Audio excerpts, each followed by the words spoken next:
Hi guys, so welcome to the discussion of CAT 2024 slot 1 memory based. I could get I guess 17 or 18 questions from my students after the discussion, and I'll be discussing all of them.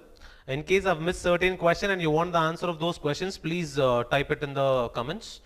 Before we proceed, please like this video, subscribe to our channel, and also share this video amongst your friends who have written slot 1 paper. So let's look at the first question. So according to me, the paper was slightly easier than 2023 CAT. So I think the cutoffs might be more or less on the same lines. Maybe around 10 to 11 would be really good number of attempts, right?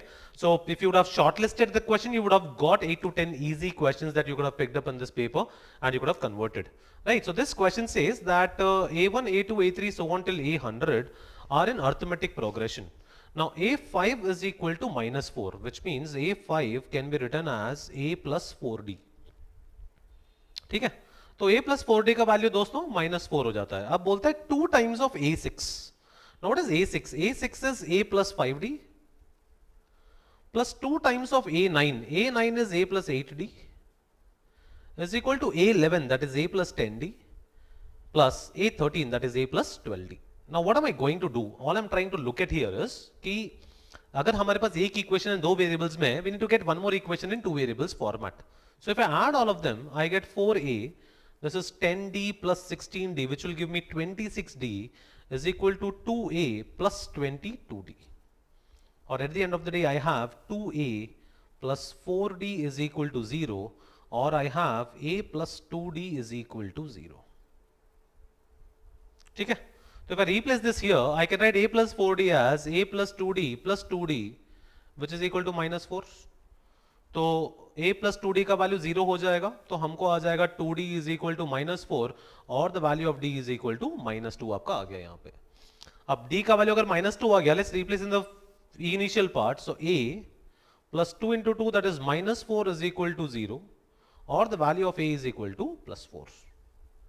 ठीक है, and now हम ask the value of a 100, that is a plus 99d.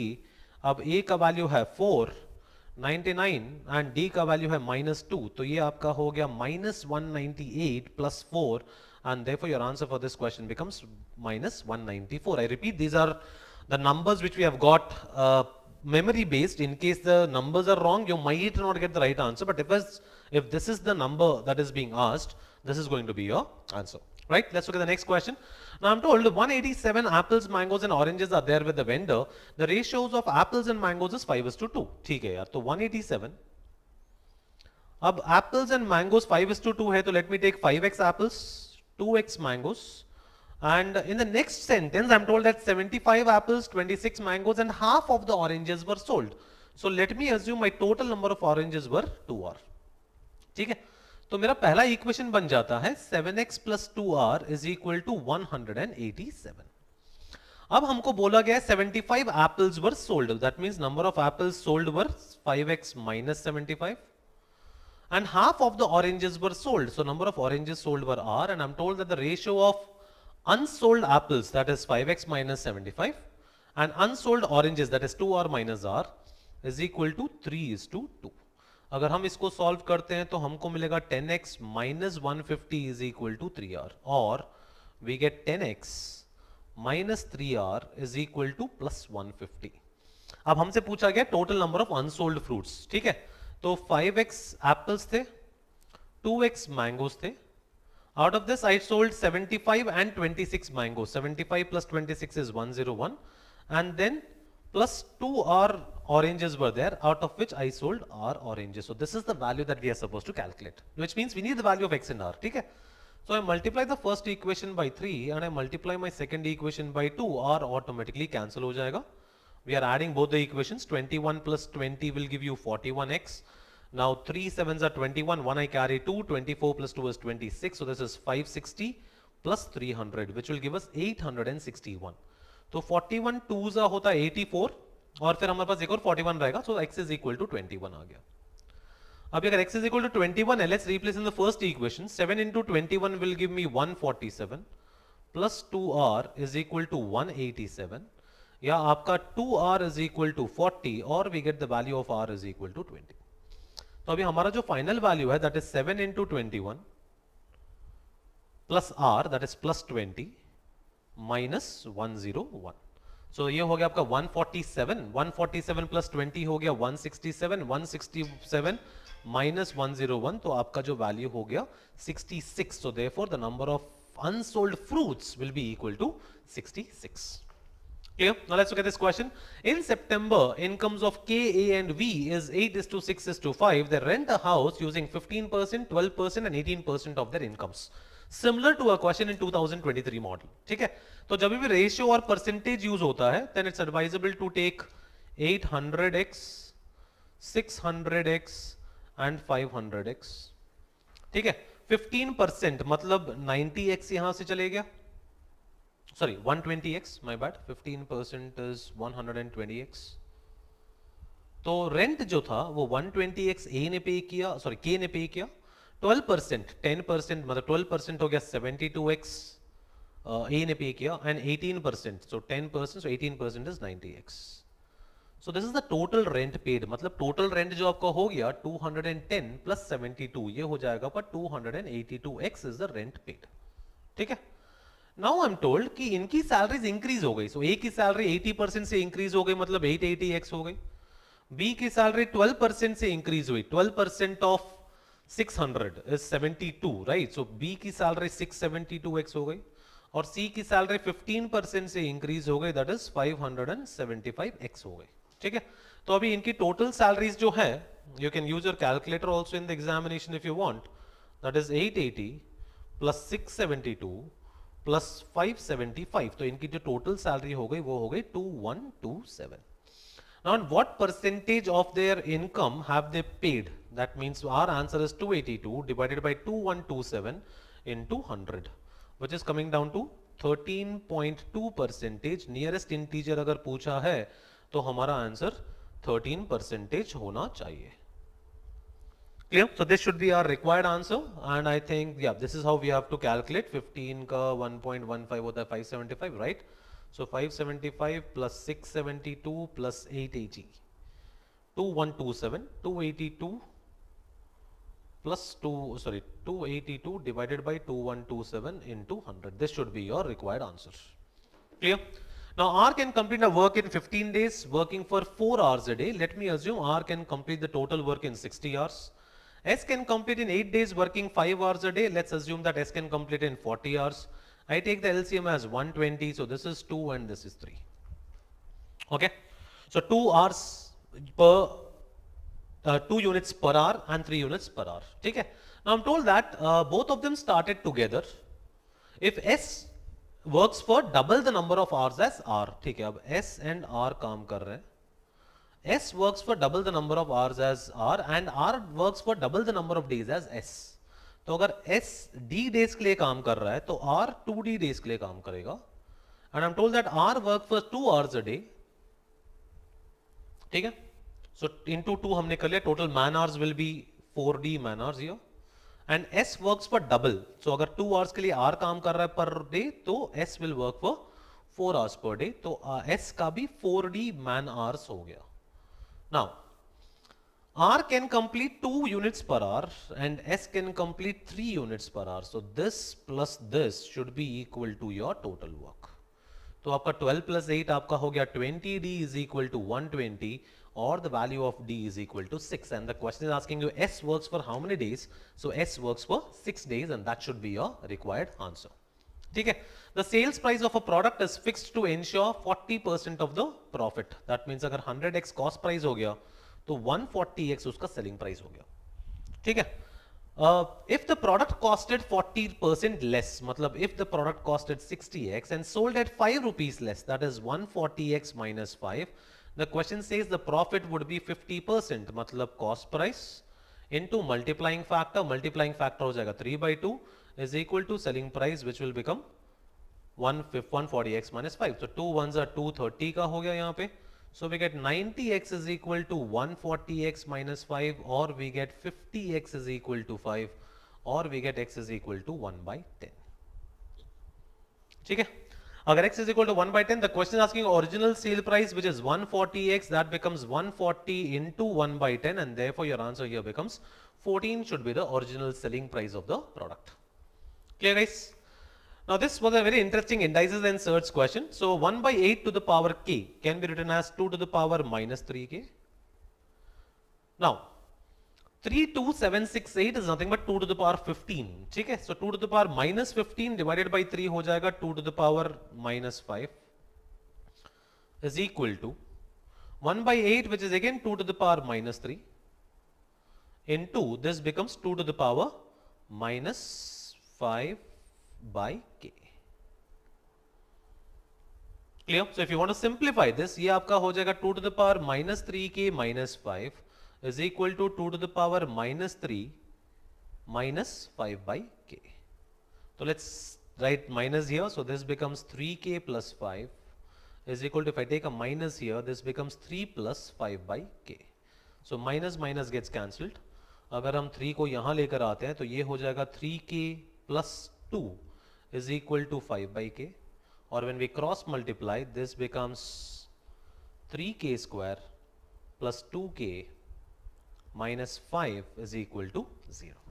तो हमारे पास एक quadratic equation आ गया in the form of k, and now the question is asking you find the sum of all the real values of k. मतलब हमको sum of roots of the quadratic equation निकालना है, and that value becomes minus b by a, that is minus 2 by 3 should be your required answer.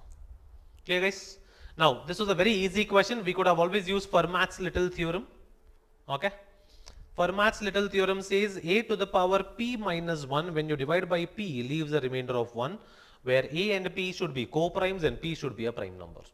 So first of all, 10 to the power 100 divided by 7 can be written as 3 to the power 100 divided by 7. 10 when you divide by 7, the remainder is 3. अब 7 prime number है और 3 और 7 को primes हैं, so I can always write 3 to the power 6 when you divide by 7 leaves a remainder of 1. So this can be written as 3 to the power 6 whole to the power 16, which is 3 to the power 96 into 3 to the power 4 divided by 7 divided by 7. तो ये आपको reminder 1 देगा. ये हो गया 81 divided by 7, तो आपका final reminder जो है वो यहां आ जाएगा 4. Okay, so very easy direct question from remainders which you should have definitely converted. Now again a very easy question from removal and replacement. In a glass full of milk, 2/3 of the contents are replaced with water. So let me assume 1 liter is there. So final quantity of milk is equal to initial quantity of milk into 1 minus quantity removed whole to the power 4. Now this is done for 3 more times. That means 4 times. ठीक है? तो final quantity of milk जो हो जाएगा वो हो जाएगा 1/3 whole to the power 4. मतलब 1/81 लीटर्स हो जाएगा फाइनल क्वांटिटी ऑफ मिल्क. अब अगर टोटल 1 लीटर था उसमें से अगर मैं 1/81 निकाल दूं, मतलब फाइनल क्वांटिटी ऑफ वाटर हो जाएगा 80/81. And now the question is asking you find the ratio of final quantity of milk and water. That becomes 1:80 should be your final answer. Clear guys? Let's move to the next question. Now 4 log x to the base 10. Now 4 log x to the base 100 can always be written as 2 log x to the base 10.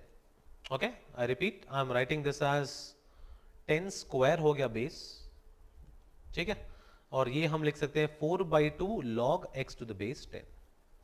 अगर same हम apply करेंगे तो ये हो जाएगा 8/3 log x to the base 10. Plus हमारे पास है 4 log x to the base 10. Now this can be written as log base 10 common, ये आपका आ जाएगा x4 into x square into x to the power 8/3 which is equal to 13.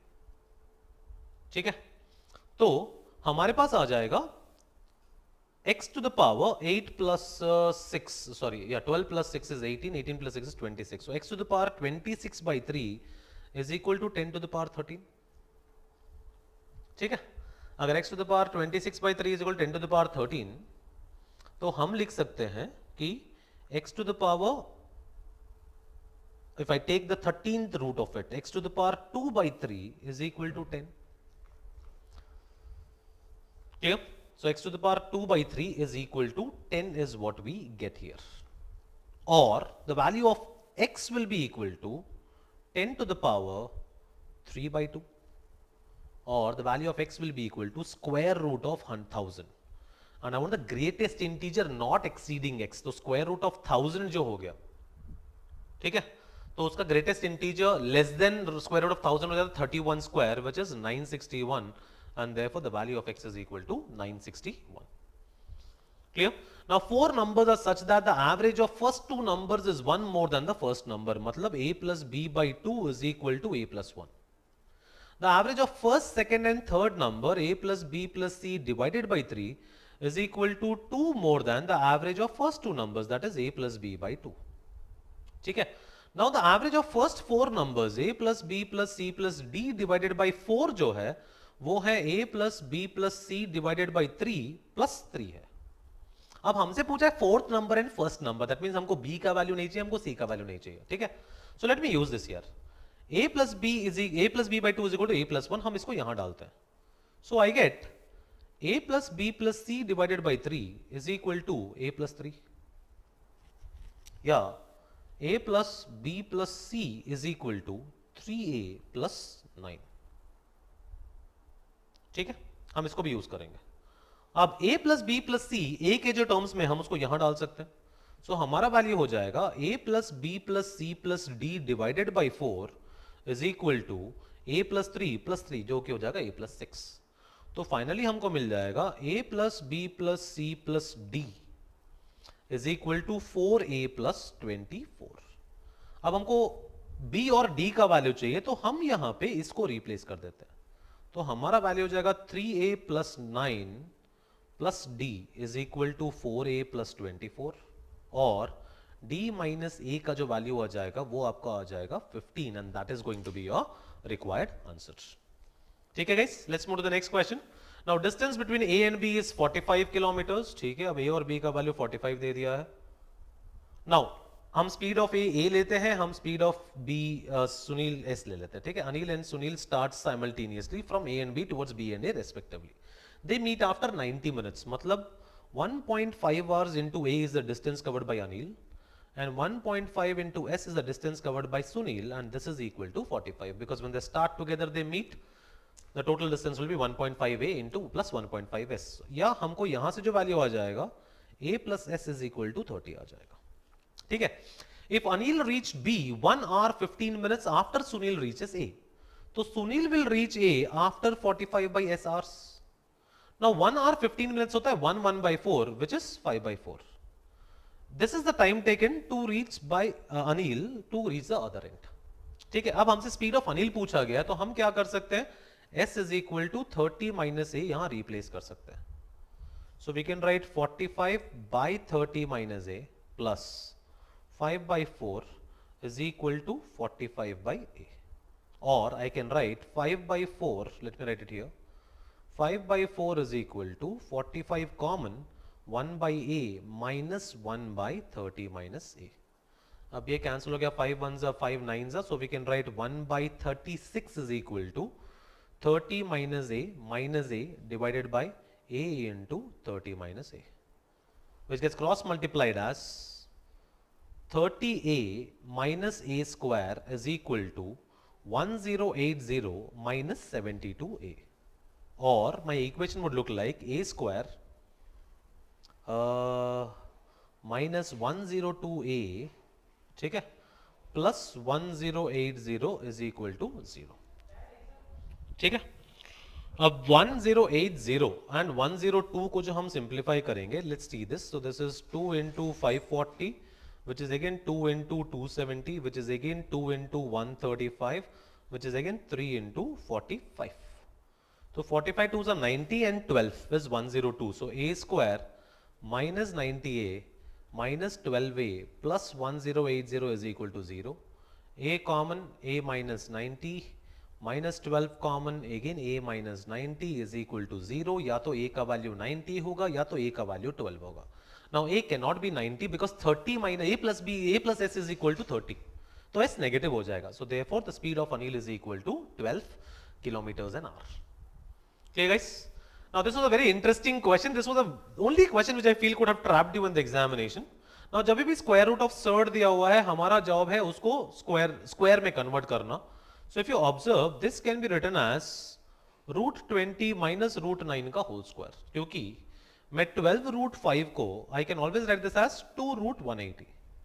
Which is 2√20 into 9.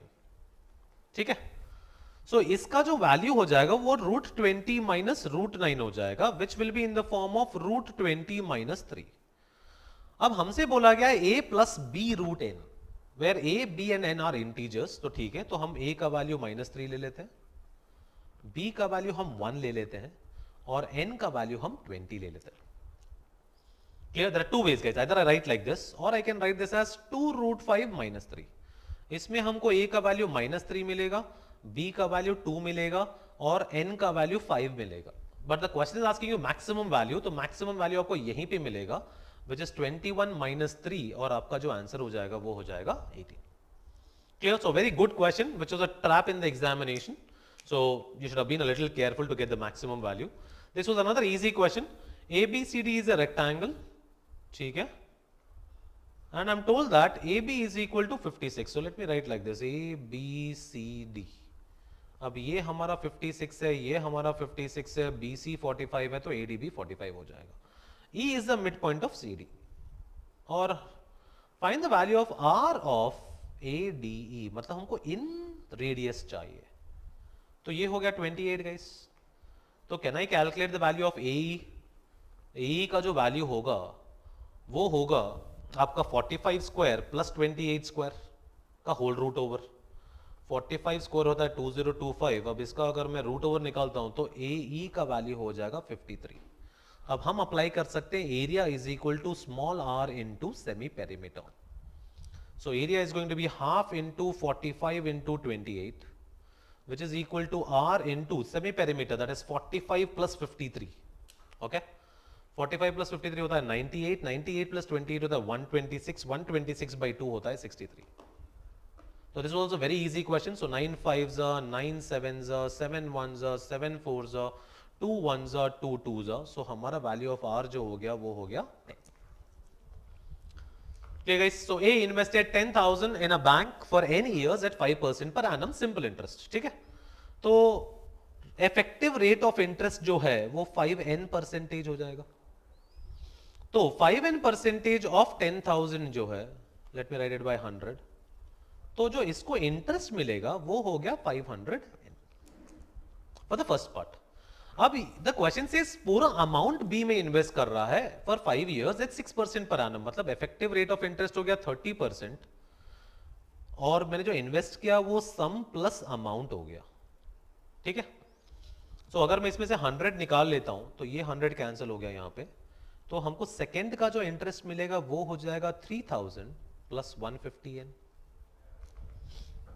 Clear? अब इन दोनों का ratio जो है वो 10:13 दे दिया, so this divided by this is equal to 10/13. Let's cancel 0 0 here, let's cancel one more 0 here, let's cancel by 5 here, 5 into 60 and 5 into 3. So when we cross multiply we get 13n is equal to 60 plus 3n, or we get 10n is equal to 60, or we get the value of n is equal to 6. Okay guys, so this is how we solve this question. So therefore the answer for this question becomes n is equal to 6. This was a direct formula based question. Sum of all 4-digit non-zero numbers ABCD without repetition, which becomes 3 factorial into a plus b plus c plus d into 1 1 1 1 4 times होता है इसका direct formula. ठीक है, which is equal to 153310 plus n, where n is a single digit number. So this can be written as 6666 into a plus b plus c plus d is equal to 153310 plus n, and n is a single digit number, right? तो ज्यादा difference नहीं आएगा, तो हम क्या कर सकते हैं, 153310 को 6666 से डिवाइड करते हैं, हमको 22.99 आ रहा है. Let me take 23. So 6666 into 23 जो है, अगर मैं इसका वैल्यू 23 लेता हूं तो इसका वैल्यू हमको जो आ रहा है 153318 आ रहा है, मतलब n का वैल्यू जो है वो 8 हो गया. ठीक है, अगर हम इंटू 24 लेते हैं तो बहुत ज्यादा वैल्यू आ जाता है, और अगर हम इंटू 22 लेते हैं तो काफी कम वैल्यू आएगा. तो this is the only value which can satisfy. 23 is the value of a plus b plus c plus d, n is the 8 is the value of n. So the final value of this is going to be 31, and that becomes your answer. Clear? For any natural number n, let a of n be the largest integer not exceeding root of n. मतलब a1 का जो value है हमको largest integer less than or equal to 1 चाहिए, root 1 चाहिए. That is 1. अब a2 will be less than or equal to root 2. Now this brings me to a point called root 2 is 1.14, So this becomes 1 only, 1.414. Root 3 is equal to 1.7 something, which will be again 1 point something. तो अब आप logic क्या लगा सकते हो? देखो यार, हम जब तक रूट 4 में नहीं जाएंगे तब तक हमारा वैल्यू 2 नहीं होगा, मतलब next square. So let's see, for all the values of A from 1 to 3, which is 3 terms, सबका वैल्यू 1 ही होगा. अब 4 से लेके 8 तक अगर आप स्क्वायर रूट लोगे, it will be 2 point something, मतलब square root of that value will be 2 only, closest integer, right. तो ये कितनी वैल्यूज हो गई? 5 वैल्यूज हो गई. इन हर एक की वैल्यू हमारी 2 होगी. नाउ 9 से हमारा वैल्यू 3 हो जाएगा. So 9 to 15, which are 7 numbers, all the root values will be 3 point something. Greatest integer less than 3 point something will be 3. ठीक है. सिमिलरली 16 से 24 जो है हमारे 9 नंबर्स हैं, इनका वैल्यू 4 होगा. 25 से 36 जो कि 11 नंबर्स है, इनका वैल्यू 5 होगा. सॉरी 35 तक. 36 से 49 जो कि 13 नंबर्स है, इनका वैल्यू 6 होगा. एंड फाइनली 48 तक, एंड 49 एंड 50, इन दोनों का वैल्यू हो जाएगा 2 into 7. तो इसका वैल्यू हो गया 3, इसका वैल्यू हो गया 10, इसका वैल्यू हो गया 21, इसका वैल्यू हो गया 36, इसका वैल्यू हो गया 55, इसका वैल्यू हो गया 78 और इसका वैल्यू हो गया 14. इसको हमको ऐड करना है यार. तो ये हो गया 13, 13 प्लस 21 हो गया 34, 34 प्लस 36 हो गया 70, ये हो गया 125, ये हो गया 195 plus 8 203, 203 plus 14 is 217 becomes your final value. Clear? A shopkeeper wants to sell a certain quantity of grains. To the first customer, he gave half of the total plus 3 kgs. To the second customer, he sold half of the remaining plus 3 kgs. And to the third customer, he sold half of the remaining plus 3 kgs. ठीक है? And there were no grains left. Find the initial quantity. Now simple फंडा होता है यार, हमने classroom में भी इस मॉडल को डिस्कस किया था. Let me assume 2a से उसने स्टार्ट किया, तो उसने a plus 3 एक बंदे को दिया, half plus 3, तो बचा कितना? That is a minus 3. Easier part is, let us take this is equal to 2b. तो अब सेकेंड कस्टमर के लिए उसके पास 2b था, उसने सेकेंड कस्टमर को भी b plus 3 दिया, तो बचा कितना? b minus 3. Let's say this is equal to 2c. अब थर्ड कस्टमर के पास भी 2c था, c plus 3 उसने दिया और बचा c minus 3 उसके पास. Now this is equal to 0. मतलब इससे हमको मिलता है c का वैल्यू 3 हो गया, 2 3s are 6, मतलब b का वैल्यू हो गया 9, 2 9s are 18, मतलब a का वैल्यू हो गया 21, और हमारा जो इनिशियल वैल्यू था वो 2a था, सो 2a का वैल्यू जो हो गया 42. So this was a direct question from our classroom model. So it's a very easy question which you should have definitely converted them, right? So these are the certain questions which are memory based. Please forgive me if I've gone very fast, guys. It's already 2:07 when I'm recording. मेरा खुद का भी cat slot है, third slot, so somehow I could correct the questions. So I thought this will be helpful to you. I hope this was helpful to you. If you have any queries, please message in the comments. ठीक है? And do like and share the video amongst your friends who have written slot 1, so that this can also help them out altogether. And in case if there are some mistakes, kindly ignore because I'm in a rush. So this is roughly what I have to give it to you. So that's it from my side, guys. Thank you and all the best.